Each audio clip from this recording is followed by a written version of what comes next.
Mudah-mudahan kedewasaan Biden akan membawa perubahan yang cukup signifikan terhadap perlakuan negara seperti Amerika Serikat terhadap dunia Islam.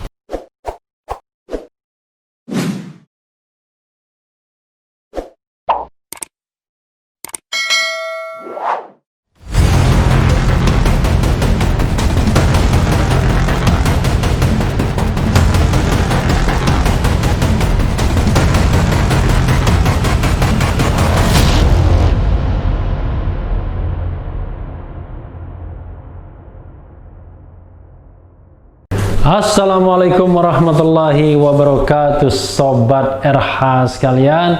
Jumpa lagi kita di channel yang keren ini, Keren Cadas.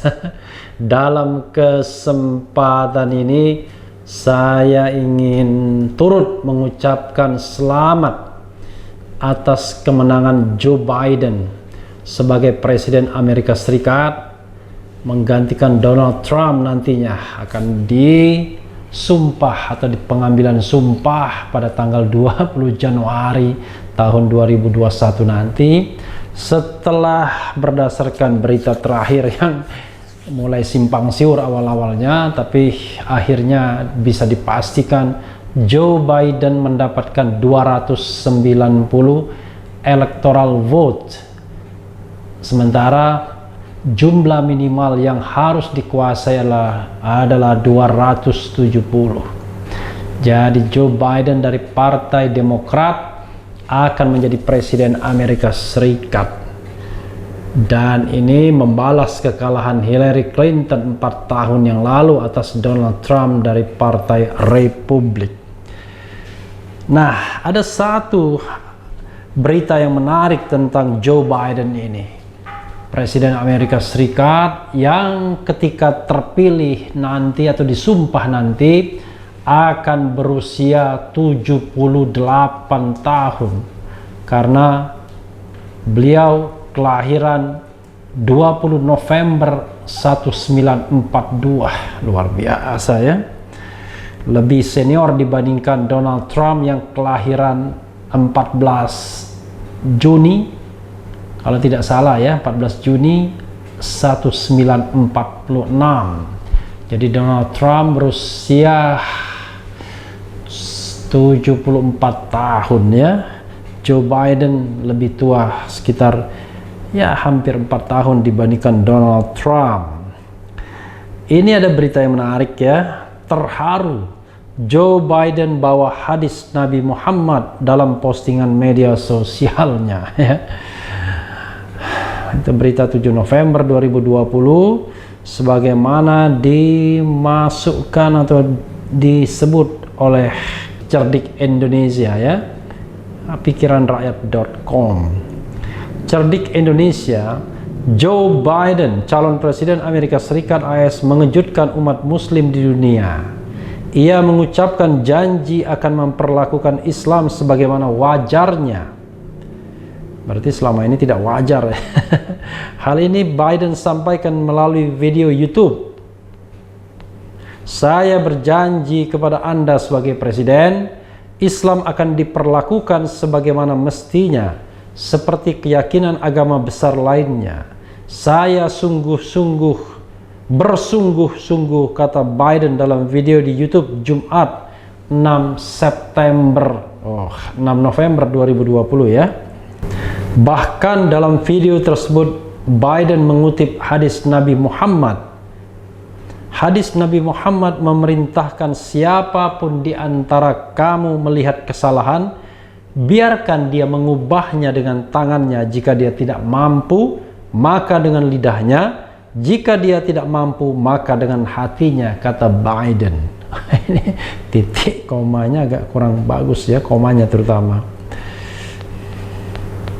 Suara Muslim Amerika akan menjadi bagian dari pemerintahan jika saya mendapatkan kehormatan menjadi presiden. Saya akan mengakhiri larangan travel ban bagi Muslim pada hari pertama, tambah Biden dalam video tersebut. Selain itu, dia memberikan tweet melalui akun media sosial resminya. Publik langsung ramai memberi tanggapan untuk Biden. Dalam komentarnya, banyak warganet yang kemudian mengaku terharu hingga berdoa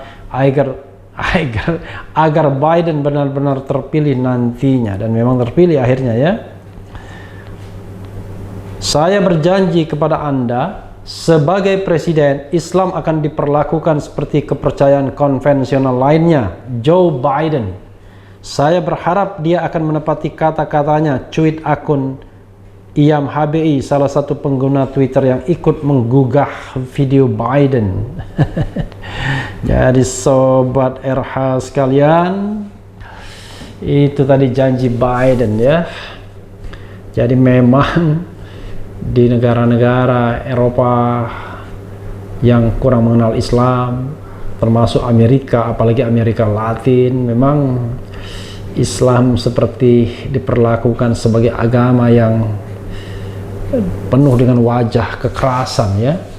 Disinilah saya kira memang Macron kemudian mengambil kesimpulan ketika ada satu orang yang kebetulan beragama Islam melakukan tindakan main hakim sendiri, lalu ditudingkan kepada semua komunitas Islam dan seolah-olah itulah perilaku agama ya.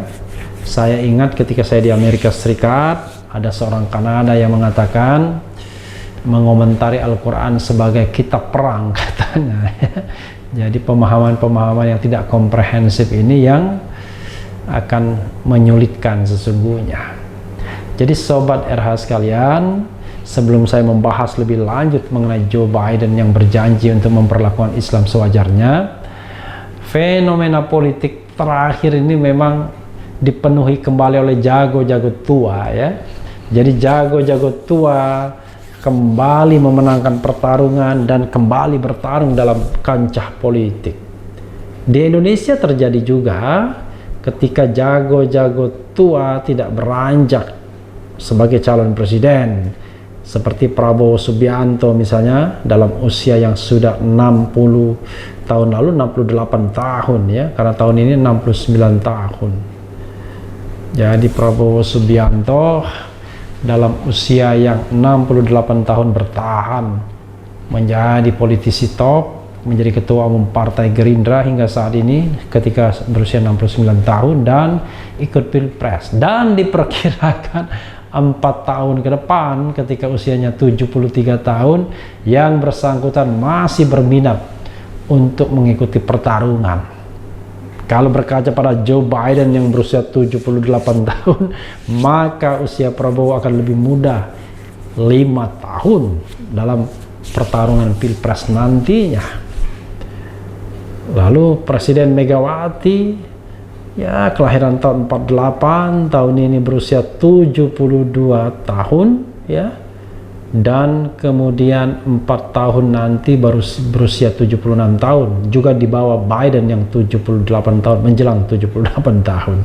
Apakah tertarik juga akan ikut Pilpres 2014 ke depan? Oh, 2014, 2019, 2024 maksud saya. Sebelumnya kita tahu juga ketua umum partai politik seperti Prabowo Subianto, Megawati Soekarno Putri, juga Surya Paloh turun lagi ke gelanggang memimpin partai politik. Jadi sobat era sekalian, ada pelambatan regenerasi politik di dunia ini. Jago-jago tua bertarung kembali, dan yang paling fenomenal adalah Mahathir Mohamad dengan usia di atas 90 tahun. Jadi sobat era sekalian, fenomena ini yang menarik. Hal yang menarik lainnya adalah inilah rasanya ya, sejak tahun 2000 pemilihan presiden Amerika Serikat sangat ketat. Sebenarnya tidak terlalu ketat juga, tapi penuh dengan gonjang-ganjing ya, karena perilaku Trump misalnya. Ada juga versi yang mengatakan Demokrat yang tidak adil, tetapi artinya yang dulu kita menganggap bahwa Amerika Serikat adalah contoh baik dari pemilihan langsung atau pemilihan presiden secara langsung, ternyata olok-oloknya dia meniru Indonesia ya, mempermasalahkan hasil pemilu, hasil penghitungan dan lain sebagainya. Nah, kembali pada janji Joe Biden tadi, memang sobat era sekalian, secara tradisional in general orang-orang Amerika Serikat termasuk pemimpin-pemimpinnya tidak begitu aware dengan Islam. Mereka menganggap Islam adalah sebuah komunitas yang keras, yang kerap menumpahkan darah mungkin, yang link to terorisme dan lain sebagainya.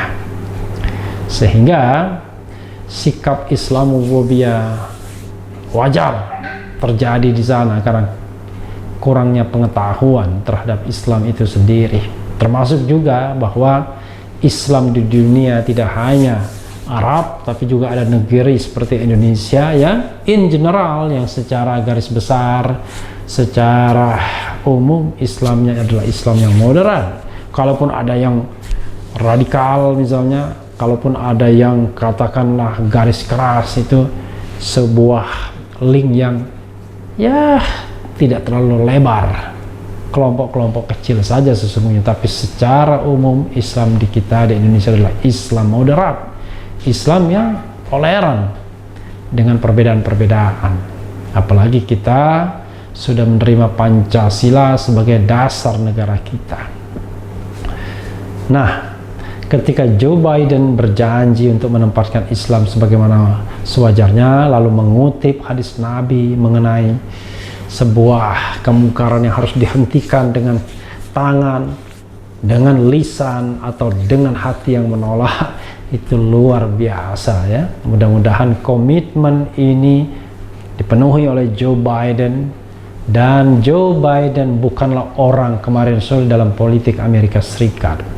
Pada pemilihan Pilpres tahun pertama kali Barack Obama, yaitu pada tahun 2008, Joe Biden sengaja dipasang sebagai wakil presiden, mengingat Obama adalah pemain baru dalam politik Amerika Serikat, usianya baru 40-an. Memang dia adalah senator dari negara bagian Illinois ya, dari Chicago, tetapi untuk berlaga dalam Pilpres masih dianggap masih hijau, tapi popularitasnya tinggi. Dan ketika memerintah dia membutuhkan pendamping yang dianggap paham, punya pengetahuan yang luas terhadap politik luar negeri, sehingga punya kewibawaan.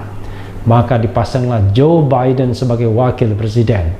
Kalau waktu itu 2008, berarti usia yang bersangkutan adalah 65 tahun ya, karena dia kelahiran tahun 82, 66 tahun. Jadi pada waktu itu Joe Biden sudah berusia 66 tahun dan dianggap tokoh yang senior sekali. Tapi ternyata 12 tahun kemudian justru dia menjadi calon presiden Amerika Serikat, dan akhirnya presiden Amerika Serikat karena dia memenangkan pertarungan melawan Donald Trump. Mudah-mudahan kedewasaan Biden akan membawa perubahan yang cukup signifikan terhadap perlakuan negara seperti Amerika Serikat terhadap dunia Islam. Walaupun presiden-presiden terdahulu biasanya lip service juga. Presiden Clinton misalnya, yang dianggap cukup demokrat, ternyata melakukan serangan juga ke Irak, melakukan pengeboman juga ke negara-negara Timur Tengah, ya, negara Irak terutama ya. Dan itu juga dilakukan oleh George Bush terutama ya, yang berasal dari Partai Republik, partai yang dianggap tidak lebih bersahabat dibandingkan Partai Demokrat dalam memperlakukan Islam.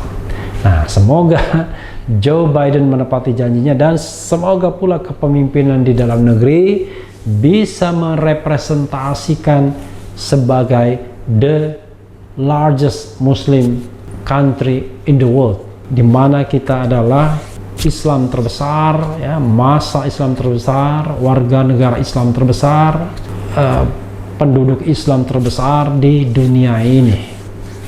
Jadi kita dari sisi demokrasi, karena jumlah kita bisa mengklaim sebagai the third largest democratic country in the world setelah India dan Amerika Serikat in term of number of populations. Tapi dari segi number of Muslim society kita adalah number one. Karena itu kita bisa mengklaim sebagai the largest Muslim country in the world, karena jumlah penduduk muslim di suatu negara adalah terbesar di Indonesia. Jadi mudah-mudahan kita bisa merepresentasikan itu juga, dan kita menunjukkan bahwa Islam memiliki politik yang damai, yang toleran, yang bisa hidup berdampingan dengan segala perbedaannya. Sobat era sekalian, selamat datang kepada Joe Biden, dan semoga pemahaman perlakuan terhadap Islam di Amerika Serikat dan di dunia ini memang benar-benar sesuai dengan komitmennya, yaitu akan memperlakukan sewajarnya. Yang penting tetap di channel ini, karena di channel ini Anda akan dirayu, ditipu, dibaperin, dicecar, diuber pula di jalur hukum. Karena channel ini adalah channel yang mengancam, memeras, dan membenci. Jangan lupa subscribe, like, comment, and share. Cheers.